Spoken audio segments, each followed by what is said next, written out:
Hello, students. My name is Atulay Kumar, Assistant Professor, BBD ITM, Lucknow.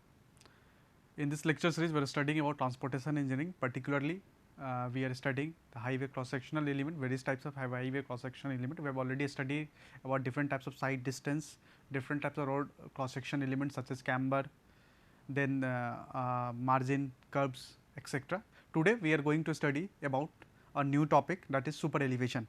Contents of today's lecture: introduction to super elevation, design of super elevation, and attainment of super elevation.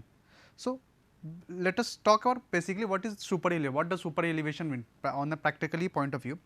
Basically, whenever we are traversing through a circular curve, like कभी भी जो road होता है ना, जब भी हम कोई भी रोड होता है वो एक स्ट्रेट रोड नहीं होता, क्योंकि जब आप एक लोकेशन से दूसरे लोकेशन पे जा रहे होते हैं तो ज्योमेट्रिकली ये पॉसिबल नहीं है कि आप कहीं पे भी जाएंगे तो एक स्ट्रेट रोड में, एक स्ट्रेट पाथ में ही आप ट्रैवल करेंगे, स्ट्रेट लाइन में ट्रैवल करेंगे। आपको कहीं ना कहीं टर्न लेना पड़ेगा, कहीं ना कहीं कर्व, सर्कुलर कर्व को ट्रेवर्स करना पड़ेगा, क्रॉस करना पड़ेगा, तब जाके आप अपने डेस्टिनेशन पे पहुंचेंगे। तो ऐसा ऐसा देखा गया कि जब भी हम लोग किसी भी सर्कुलर कर्व पे मूव कर रहे होते हैं, और जब भी हम लोग किसी सर्कुलर कर्व पे मूव कर रहे होते हैं तो हमारे व्हीकल पे या हमारे बॉडी पे एक आउटवर्ड फोर्स लगता है जिसको हम लोग बोलते हैं सेंट्रीफ्यूगल फोर्स। एक आउटवर्ड फोर्स होता है जिसको हम लोग बोलते हैं सेंट्रीफ्यूगल फोर्स। और ये सेंट्रीफ्यूगल फोर्स क्या करता है, वो कोशिश करता है कि जो हमारी व्हीकल है जो या हम है वो हमें आउटर साइड के लिए, आउटर साइड पे ले जाए, आउटर एज पे ले जाए। तो इस फोर्स को काउंटरैक्ट करने के लिए, क्योंकि इससे क्या होता है कि सेंट्रीफ्यूगल फोर्स से हम डिस्कम्फर्ट में होते हैं, एक्सीडेंट होने के चांसेस बढ़ जाते हैं। सपोज करो जब भी हम लोग एक सर्कुलर कर्व को जब भी हम लोग पास कर रहे होते हैं, जब भी हम लोग एक सर्कुलर कर्व को पास कर रहे होते हैं तो उस पर्टिकुलर पॉइंट ऑफ व्यू पे सेंट्रीफ्यूगल फोर्स लगता है। तो सेंट्रीफ्यूगल फोर्स का वैल्यू हम लोगों को पता है कि इसकी जो वैल्यू होती है ये होती है mv² अपॉन आर, जो जहाँ पे m जो होता था वो मास ऑफ बॉडी होता है, यानी कि अगर आप गाड़ी के अंदर बैठे हुए हैं तो गाड़ी का टोटल वेट मतलब गाड़ी की वेट प्लस आप जो जितने भी मेंबर हैं उस या जो भी पैसेंजर उस गाड़ी के अंदर में उनकी वेट प्लस v वेलोसिटी, किस वेलोसिटी से गाड़ी उस कर्व को क्रॉस कर रहा होगा उसकी वेलोसिटी, और r जो होता है वो रेडियस ऑफ कर्व होता है। रेडियस ऑफ मतलब रोड के सेंटर से कर्व तक का जो आउट एज तक, सेंटर लाइन तक का जो डिस्टेंस है उसको रेडियस बोल सकते हैं। तो आप यहाँ देख सकते हैं कि ये हमारा सेंट्रीफ्यूगल फोर्स है। इसका मतलब कि अगर सपोज करिए हमारी गाड़ी की वेलोसिटी ज़्यादा है, यानी कि हम बहुत ही हाई स्पीड से अगर हम कर्व को क्रॉस कर रहे होते हैं, तो आप इस बात को प्रैक्टिकल पॉइंट ऑफ व्यू से भी इस बात को फील कर रहे होंगे कि जब भी आप किसी भी कर्व में पास कर, जब भी आप किसी कर्व पे मूव कर रहे होते हैं और आप जब हाई स्पीड पे रहते हैं तो आपकी व्हीकल ऑटोमेटिक, आपकी जो गाड़ी है वो ऑटोमेटिक आउटर एज की तरफ, मतलब उसके बाउंड्री की तरफ जाने लगती है। आप चाहते हैं कि उसको रोड के सेंटर पे लाइए, रोड बाउंड एज से बच के लाएं। और इसी का यही मेन रीज़न होता है कि जिसकी वजह से एक्सीडेंट होने की चांसेस बढ़ जाती है, बढ़ जाती है। तो अब क्या होता है कि अगर आपको सेंट्रीफ्यूगल फोर्स कम करना हो तो क्या करेंगे, तो आपको रेडियस ऑफ कर्व कम ज़्यादा रखना पड़ेगा, क्योंकि रेडियस ऑफ कर्व जो है वो सेंट्रीफ्यूगल फोर्स के क्या इन्वर्सली प्रोपोर्शनल है। तो आपको रेडियस ऑफ कर्व क्या रखना पड़ेगा, ज़्यादा रखेंगे, सो दैट कि आपका सेंट्रीफ्यूगल फोर्स कम हो। और सेंट्रीफ्यूगल फोर्स कम होगा तो एक्सीडेंट, यानी कि हमारी जो डिस्कम्फर्ट है वो उसकी टेंडेंसी क्या होगी, ऑटोमेटिक रेड्यूस डाउन हो जाएगी, कम हो जाएगी। लेकिन ऐसा प्रैक्टिकली पॉसिबल, इकोनॉमिकली भी पॉसिबल नहीं है कि आप रेडियस ऑफ कर्व को ज़्यादा ही बढ़ाते, क्योंकि आप जितना ज़्यादा रेडियस ऑफ कर्व बढ़ाएंगे उतना ही ज़्यादा आपके व्हीकल को रास्ता क्रॉस करना पड़ेगा, यानी कि उतना ही ज़्यादा आपको रोड को बनाने का कॉस्ट लगेगा। तो ऐसा क्या किया जाए सो दैट कि हम इसकी वैल्यू को कम कर सके। तो इसी के लिए सुपर एलिवेशन का कॉन्सेप्ट आता है। और सुपर एलिवेशन का कॉन्सेप्ट का जो इंट्रोड्यूस होने का जो मेन रीजन है वो यही है कि जब भी हम कोई भी सर्कुलर कर्व को ट्रैवर्स कर रहे हो और हमारे व्हीकल के ऊपर में जो सेंट्रीफ्यूगल फोर्स आ रहा होगा, उस सेंट्रीफ्यूगल फोर्स को काउंटरैक्ट करने के लिए, एक ऐसा cross sectional highway element design किया जाए सो दैट कि उसकी वैल्यू, सेंट्रीफ्यूगल फोर्स की वैल्यू क्या हो जाए, रेड्यूस हो जाए।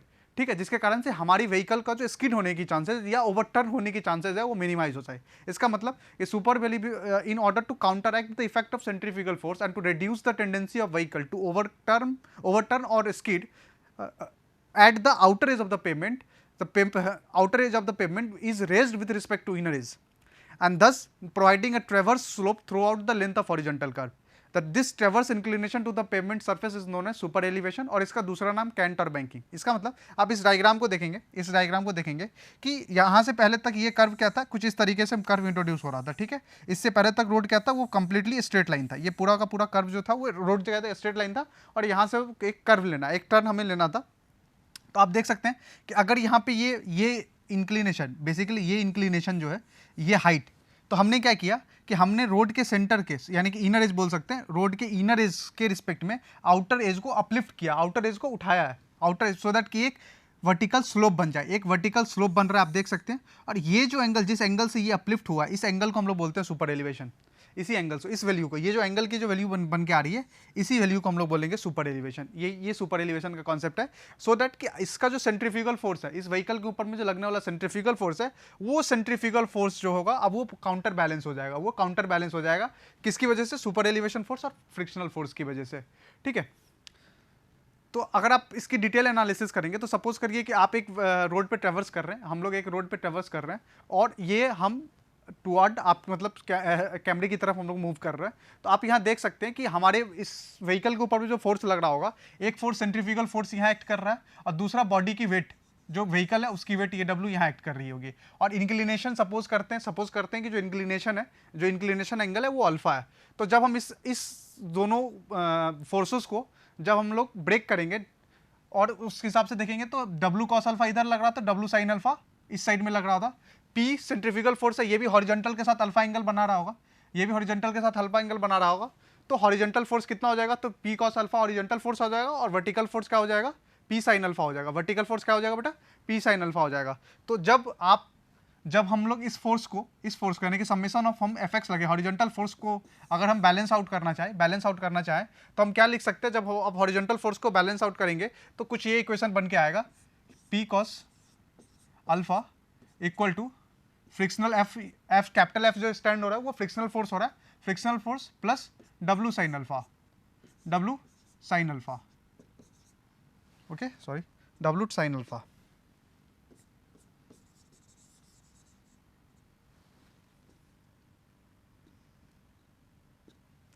ये हो जाएगा W साइन अल्फा। ओके, अब हम देख सकते हैं कि P की वैल्यू क्या हो सकती है।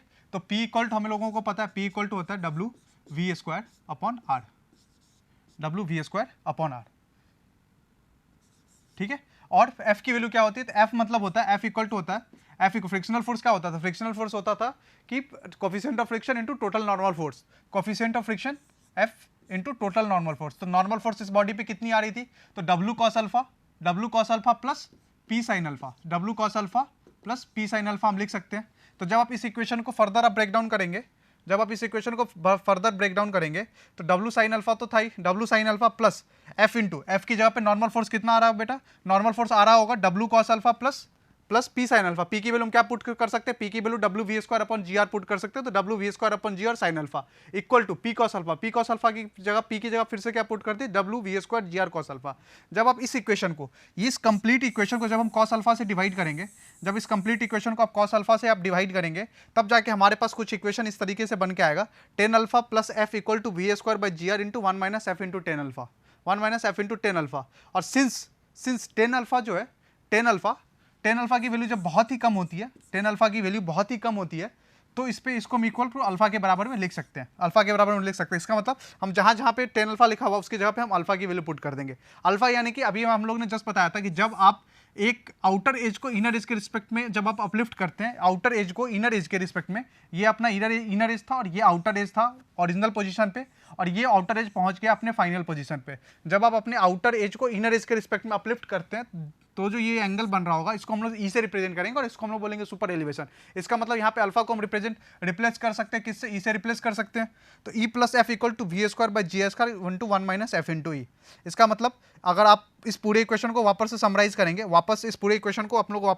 करेंगे, इसका मतलब हमारे पास एक इक्वेशन बन के आता है E plus V square by G R, E plus F equal to V square by G R, जहाँ पे वी स्क्वायर जो है ये मीटर पर सेकंड में हम जब सब्स्टिट्यूट करेंगे तो E plus F equal to V square by G R. लेकिन अगर हम लोग यहाँ पे वी स्क्वायर वी की जगह वी की वैल्यू किलोमीटर पर आवर में रखना चाहेंगे तो सेम इक्वेशन बन के निकल जाएगा, E plus F equal to V square upon 127 R, E plus F equal to V square upon 127 R, जहाँ पे ई की वैल्यू इक्वल टू क्या है? तो ई इक्वल टू है super elevation, F equal to क्या है? कोफिशिएंट ऑफ फ्रिक्शन, आर क्या है? रेडियस ऑफ कर्व, और वी क्या है? Speed of vehicle in kilometre per hour, okay.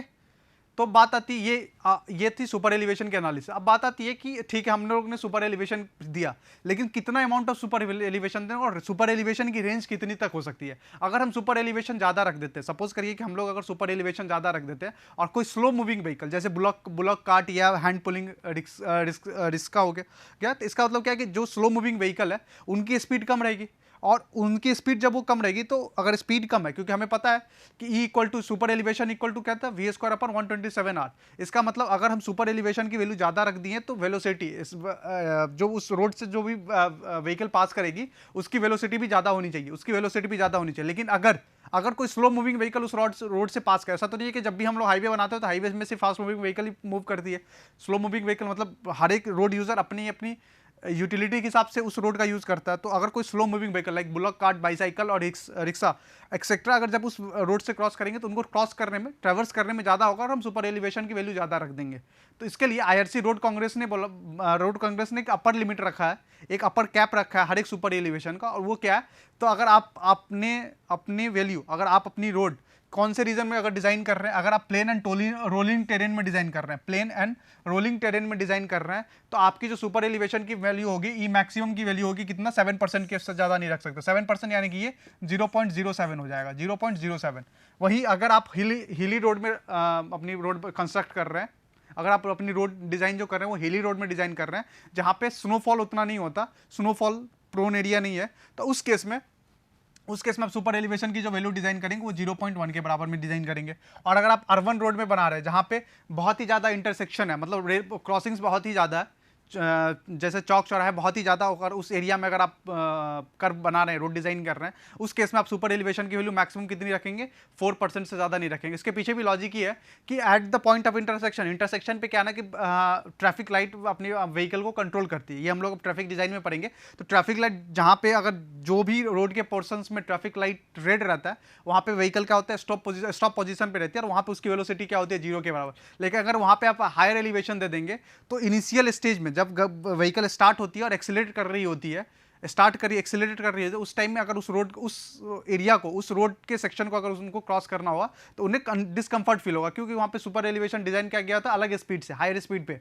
ठीक है, तो इस बात का ध्यान रखना पड़ेगा कि अगर अर्बन रोड है, मतलब अगर टाउन के रोड है या रूरल एरिया जहाँ पे भी इंटरसेक्शन ज़्यादा है, उस केस में सुपर एलिवेशन के वैल्यू 4% से ज़्यादा नहीं रख सकते हैं। फिर बात आती है मिनिमम सुपर एलिवेशन भी रखना। ऐसा तो नहीं कि हम बिल्कुल प्लेन कर देंगे। अगर आप मिनिमम सुपर एलिवेशन की वैल्यू नहीं प्रोवाइड करेंगे, तो रोड पे ड्रेनेज प्रॉब्लम देखने को ऑब्जर्व हो सकता है। ड्रेनेज प्रॉब्लम मोस्ट फ्रिक्वेंटली हो जाता है। तो इसके लिए अगर आपको रोड में मिनिमम सुपर एलिवेशन नहीं देना है, तो बस एक ही ऑब्जर्वेशन करना पड़ेगा कि रोड का जो क्राउन पोजीशन होता है, क्राउन को रिमूव करके आप मिनिमम सुपर एलिवेशन कैम्बर के बराबर में प्रोवाइड करेंगे। ठीक है, मिनिमम सुपर एलिवेशन किसके बराबर प्रोवाइड करेंगे, कैम्बर के बराबर में। जितना हम लोग कैम्बर क्या था, कैम्बर एक हाईवे का एक क्रॉस सेक्शन एलिमेंट था कुछ इस तरीके से। और हमें पता है कि कैम्बर का जो मेन रीजन यही होता था, कैम्बर प्रोवाइड करने का रोड में मेन रीजन ये होता था कि रोड पे पानी को स्टे नहीं करना है। ठीक है, बारिश की पानी हो या कोई भी वाटरफॉल हो रहा हो, तो वो साइड होके साइड ड्रेन के पास चला जाए, साइड होके दोनों साइड के साइड ड्रेन के पास में चला जाए। ठीक है, तो सुपर एलिवेशन का भी अगर आप मिनिमम सुपर एलिवेशन नहीं डिजाइन कर पा रहे या नहीं प्रोवाइड करना चाहते हैं सुपर एलिवेशन की वैल्यू, तो मिनिमम सुपर एलिवेशन की वैल्यू होगी उस रोड के कैम्बर की वैल्यू, जो कि डिपेंड करती है different types of IRC decide करते हैं। और वो किस पे डिपेंड करती है, वो डिपेंड करती है कि रोड का टेरेन कंडीशन कौन सा, प्लेन कंडीशन है या रोलिंग टेरेन कंडीशन है। तो फिर डिजाइन ऑफ सुपर एलिवेशन का स्टेप्स हम लोग देखते हैं। सबसे पहले जब आपको कहीं पे भी रोड होता है, कहीं पे भी आपको रोड डिजाइन करना है या रोड फॉर्म करना है, तो उसके लिए आपके पास एक ट्रैफिक कंडीशन होगी, एक ट्रैफिक की स्पीड होगी। तो उस ट्रैफिक की स्पीड के हिसाब से आपको डिजाइन करना पड़ेगा। तो जो और आपको ये भी नहीं पता कि इस रोड पे कौन यूज करेंगे। सिर्फ या तो नहीं है, ऐसा कोई रोड नहीं है जहाँ पे सिर्फ कार होता है, या ऐसा भी कोई रोड नहीं है जहाँ पे सिर्फ ट्रक्स चलते हैं या सिर्फ बाईसाइकिल। ऐसा खासकर इंडिया में स्पेसिफिकली ट्रैफिक के लिए स्पेसिफिक रोड नहीं होता, एक मिक्स ट्रैफिक कंडीशन होता है, एक कंप्लीटली मिक्स ट्रैफिक कंडीशन होता है, जिसमें हर एक टाइप के व्हीकल का हर एक डिफरेंट स्पीड लिमिट है। ऑटो रिक्शा का अलग है, बाईसाइकिल का अलग है, कार का अलग है, ट्रक का अलग है, रेसिंग कार का अलग है। तो सबकी डिफरेंट स्पीड है। तो उस स्पीड कंडीशन के लिए आपको जो रोड डिजाइन करना है, आपने जो रोड की मैक्सिमम स्पीड लिमिट डिसाइड की है, उस स्पीड लिमिट का 75% आपको यूज करना पड़ेगा सुपर एलिवेशन निकालने में। आपने जो रोड यूज किया, जो आपने डिसाइड किया है कि हम इस रोड को बनाएंगे, हम इस रोड को कंस्ट्रक्ट करने जा रहे हैं तो उस रोड की एक अपर लिमिट, स्पीड लिमिट की वैल्यू डिसाइड की होगी, स्पीड लिमिट डिसाइड की होगी।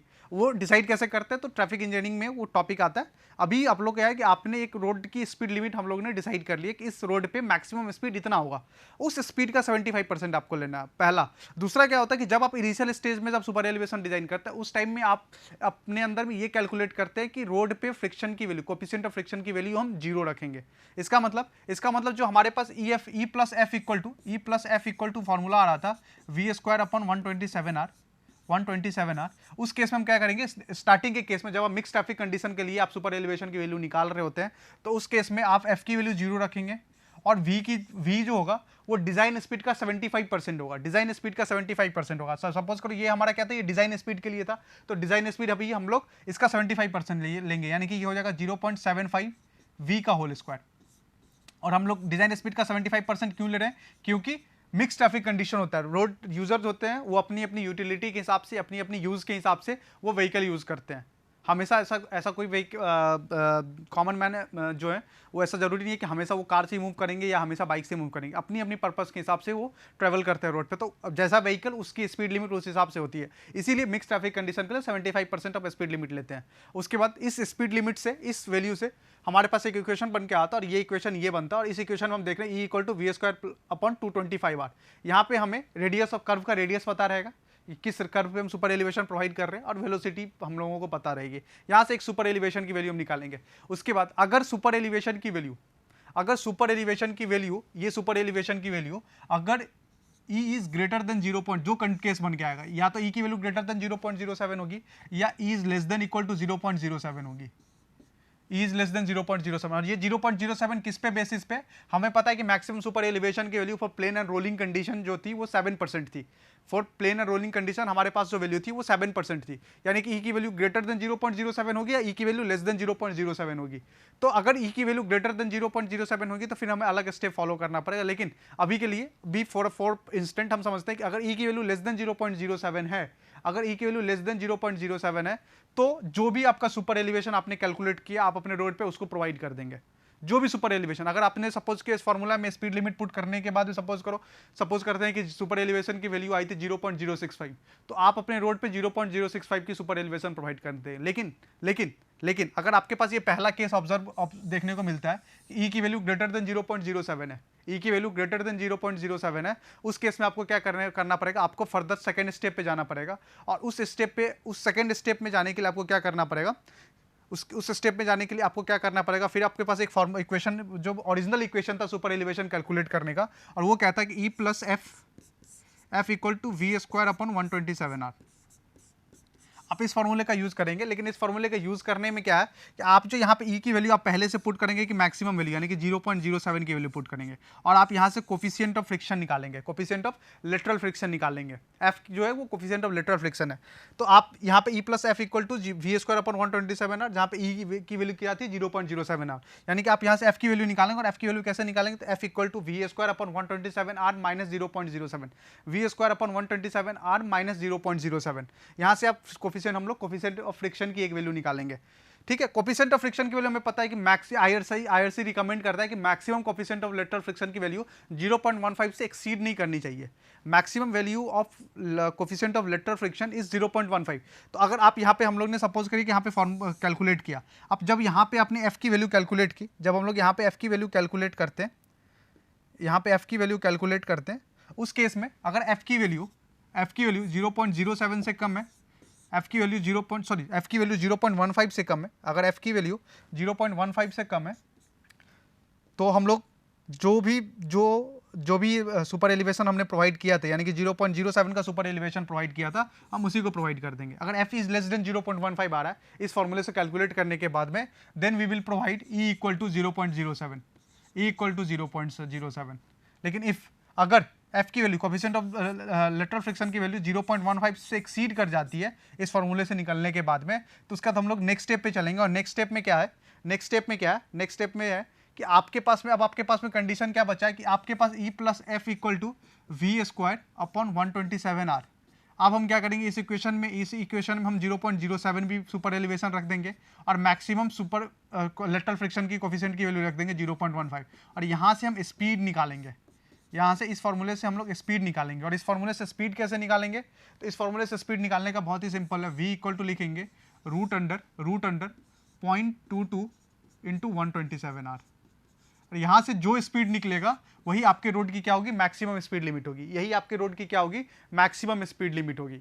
इसी स्पीड लिमिट के साथ आप डिज़ाइन करेंगे। ओके, तो एक बार अगर डिजाइन ऑफ सुपर एलिवेशन को हम लोग समराइज करें तो सबसे पहले स्टेप में आप क्या करेंगे कि मिक्स ट्रैफिक कंडीशन के लिए आप सुपर एलिवेशन की वैल्यू निकालेंगे। वहां पे हम लोग सुपर एलिवेशन की वैल्यू को चेक करेंगे उसके अपर लिमिट से। अपर लिमिट यानी कि आपके पास अगर सपोज करते हैं कि हमारे पास प्लेन एंड रोलिंग कंडीशन है तो आपकी अपर लिमिट सुपर एलिवेशन की वैल्यू थी 7% यानी कि 0.07 के बराबर में। तो आप अगर आपके सुपर एलिवेशन की वैल्यू जो आपने मिक्स ट्रैफिक कंडीशन के लिए कैलकुलेट किया अगर उसकी वैल्यू लेस देन 0.07 है तो जो सुपर एलिवेशन हम लोगों ने कैलकुलेट किया था उसी सुपर एलिवेशन की वैल्यू को सब्स्टिट्यूट कर देंगे अपने डिजाइन में। लेकिन अगर हम लोग ने जो भी वैल्यू कैलकुलेट किया और वो वैल्यू अपर लिमिट से एक्सीड कर यानी कि 0.07 से एक्सीड कर रही है तो इन दैट पर्टिकुलर केस आपको क्या करना पड़ेगा कि आपको फिर फर्दर स्टेप में जाना पड़ेगा और वहां उस स्टेप में आपको coefficient of lateral friction calculate करना पड़ेगा।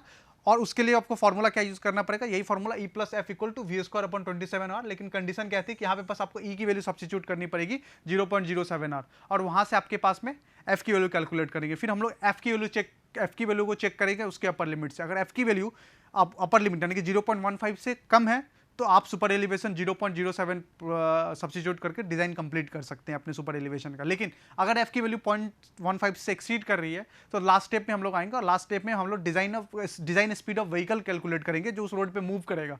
और उसकी वैल्यू कैसे निकालेंगे, तो आपके पास ये फॉर्मूला बन गया था v = √0.22 इंटू 127r। इस फॉर्मूले की हेल्प से आप डिजाइन स्पीड ऑफ व्हीकल लेंगे और उस रोड पे, उस पर्टिकुलर स्टेज ऑफ रोड पे आप मैक्सिमम स्पीड लिमिट यही पुट करेंगे। ओके, आपने सुपर एलिवेशन डिजाइन कर लिया, आपको पता है सुपर एलिवेशन की वैल्यू कितनी होनी चाहिए। अब है कि अटेनमेंट मतलब उस सुपर एलिवेशन तक अपने रोड को अचीव कैसे करना है उस सुपर एलिवेशन की value.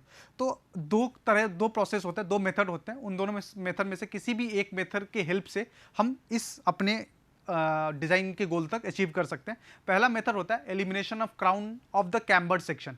Elimination of crown of the cambered section मतलब, और दूसरा मेथड क्या होता है, दूसरा method rotation of pavement to attain the full super elevation. सबसे पहले हम पहला मेथड देखते हैं elimination of crown of cambered section. इस पहले मेथड में हम देखेंगे कि इस पहले मेथड में यानी elimination of crown of cambered section का भी जो पहला मेथड है, फर्स्ट पार्ट है, उसमें हम लोग पढ़ेंगे outer edge rotated with respect to crown. मतलब क्राउन के साथ, मतलब सपोज करते हैं कि हम यहाँ पे एक एक्सेस डाल देते हैं, ये एक्सेस एक्सिस है, और हम क्या करेंगे कि ये हमारा इनर एज है और ये हमारा आउटर एज है।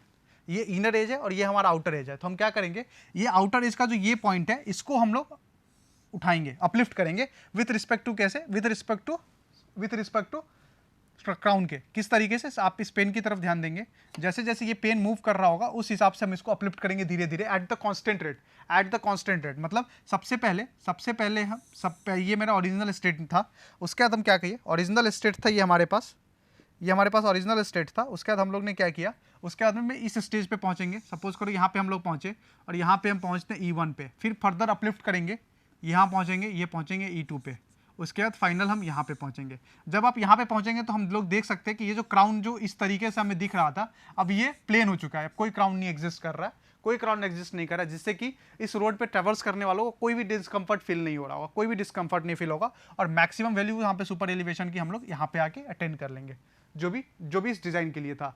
इस प्रोसेस में आपको एक बात ध्यान रखना है कि आप जो ये क्राउन के जो एक्सिस है, इस एक्सिस को शिफ्ट नहीं करना है।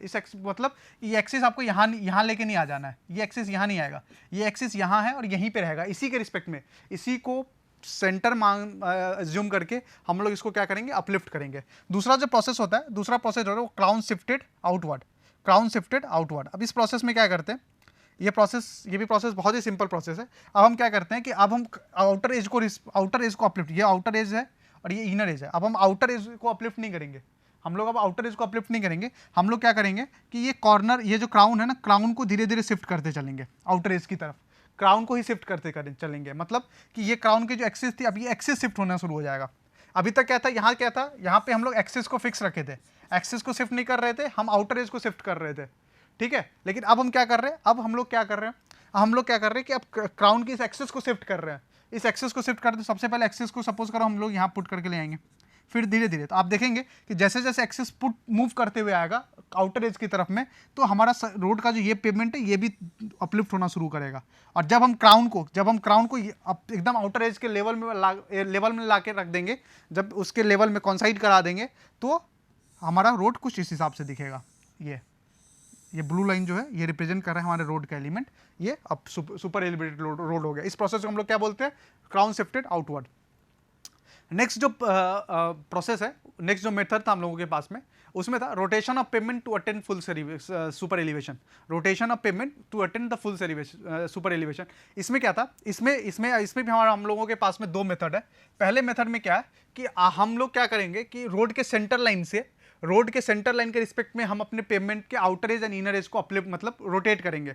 Rotation about the centre line, मतलब कि ये रोड का सेंटर लाइन था, ये रोड की सेंटर लाइन थी, और सेंटर लाइन के रिस्पेक्ट में सपोज करें कि हमारा जो रोड था, हमारा जो रोड का जो vertical view cross section view था, वो कुछ इस तरीके से था। लेकिन हम क्या किए, हम लोग ने ये हमारे रोड का सेंटर था। इस सेंटर के रिस्पेक्ट में देख सकते हैं जिस तरीके से हम पेन को मूव करेंगे, और ये हमारा क्या है? इनर एज है, ये हमारा आउटर एज है। ठीक है, ये हमारा इनर एज है, ये हमारा आउटर एज है। ठीक है, तो हमें क्या है, हमारा एम क्या रहता है कि आउटर एज को इस तरीके से अपलिफ्ट कर देना है with respect to inner edge, कि हमारी व्हीकल के ऊपर में जो सेंट्रीफ्यूगल फोर्स आ रहा था वो काउंटर एक्ट हो जाए। तो हम क्या करेंगे कि इसको इस तरीके से अपलिफ्ट करना धीरे धीरे शुरू कर देंगे। और ये वैल्यू कब तक अपलिफ्ट करेंगे? जब तक कि हमने जो डिजाइन सुपर एलिवेशन किया था ई की वैल्यू, उस वैल्यू को हम लोग अटेन न कर लें। दूसरा जो प्रोसेस होता है तो rotation with respect to inner edge. Rotation with respect to inner edge process same है। यहाँ पे क्या था, फर्स्ट मेथड में क्या था कि हम सेंटर लाइन के रिस्पेक्ट में रोटेट कर रहे थे, लेकिन अब क्या है कि अभी हम सेंटर लाइन के रिस्पेक्ट में नहीं रोटेट करेंगे। सपोज करिए कि ये हमारा रोड का सेंटर था और ये हमारी पेवमेंट है। अब हम पेवमेंट के आउट इनर एज के रिस्पेक्ट में रोटेट करेंगे। हम क्या करेंगे, अब यहाँ से रोटेशन होना स्टार्ट करेंगे, यहाँ से, तो रोड रोटेट होकर कुछ इस तरीके तक आ जाएगी। ठीक है, तो इस प्रोसेस को हम लोग क्या बोलेंगे? ये प्रोसेस था हमारा attainment of super elevation. Okay, thank you.